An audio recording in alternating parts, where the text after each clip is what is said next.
Doctor Mohammad Yunus 28শে June 1940 সালে চট্টগ্রামের বাথুয়া গ্রামে জন্মগ্রহণ করেন। তিনি একজন বাংলাদেশী অর্থনীতিবিদ, উদ্যোক্তা, সমাজসেবক ও রাষ্ট্রনায়ক, যিনি গ্রামীণ ব্যাংকের প্রতিষ্ঠা এবং ক্ষুদ্রঋণ ধারণার প্রবর্তক।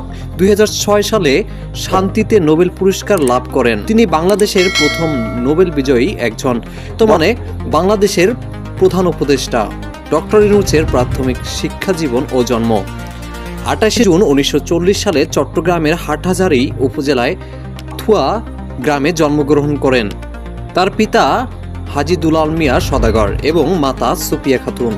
মহাজন ফকিরের স্কুল এবং চট্টগ্রাম কলেজিয়েট স্কুল থেকে শিক্ষা লাভ করেন। মেট্রিক পরীক্ষায় তিনি মেধা তালিকায় 16তম স্থান অধিকার করেন। ডক্টর ইউনূসের কর্মজীবন ও অর্জন।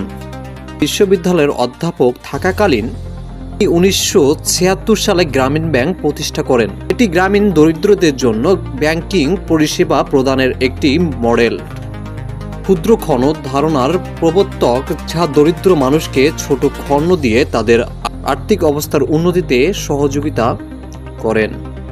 নোবেল পুরস্কার। ডক্টর মোহাম্মদ ইউনূস এবং গ্রামীণ ব্যাংক যৌথভাবে 2006 সালে শান্তিতে নোবেল পুরস্কার লাভ করেন। প্রথম বাংলাদেশী হিসেবে এই পুরস্কার লাভ করেছেন। তিনি বিশ্ব খাদ্য পুরস্কার সহ অসংখ্য জাতীয় ও আন্তর্জাতিক পুরস্কার অর্জন করেছেন। তিনি 8ই আগস্ট 2024 সাল থেকে বাংলাদেশের অন্তর্বর্তীকালীন সরকারের প্রধান উপদেষ্টা হিসেবে দায়িত্ব পালন করছেন। মোহাম্মদ ইউনূস ও আফরোজা ইউনূসের সাথে বিবাহ বন্ধনে আবদ্ধ। তার 2টি কন্যা সন্তানও রয়েছে।